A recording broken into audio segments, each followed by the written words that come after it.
More breaking news right now. WDSU Investigates just obtained a subpoena served to the Orleans Parish Sheriff's Office from the Office of Inspector General. And Travers, this comes after Sheriff Susan Hudson, she announced she is restructuring her executive leadership team, a story WDSU Investigates first broke. Investigative reporter Cassie Sherm broke this story about an hour ago. She joins us live with the very latest, an interesting development now happening. That's right. We keep learning more every single day. Now, the OIG in this subpoena right here is requesting the sheriff's organization chart, termination, and new hire reports, as well as any documents related to the hotel rooms booked during the 2023 carnival season by April 19th, or they're taking them to court. In an email obtained by WDSU Investigates from the IG to a city leader, the email read in part, "The New Orleans Office of Inspector General has initiated an audit of Orleans Parish Sheriff's Office, who, as you know, receives a majority of their funding from the city of New Orleans.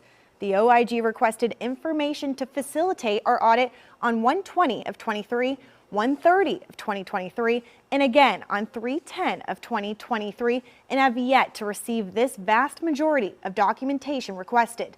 The inability or refusal of Orleans Sheriff to comply with our lawful request interferes with the efficient and effective oversight which we're required to administer." The subpoena comes after Sheriff Hudson announced she's letting go 4 top employees after a series of WDSU Investigate stories uncovered OPSO spent nearly $20,000 of taxpayer dollars for command staff to stay in hotels during carnival season. One of those employees will stay on for a transition period of up to 30 days. Now, WDSU obtained emails from within the sheriff's office that shows 2 of the employees questioned the decision to book these hotel rooms, saying it can't be done. They also questioned who had access to these rooms. Those 2 employees were let go. WDSU does know that money was donated to cover the costs after our stories. In a city council budget hearing, Councilmember Joe Giarrusso asked the city attorney if the matter does go to court, should the city be footing the bill?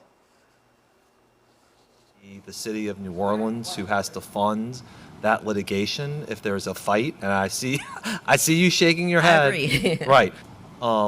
There has been a statement that a dismissed employee is considering a whistleblower lawsuit against the sheriff's office.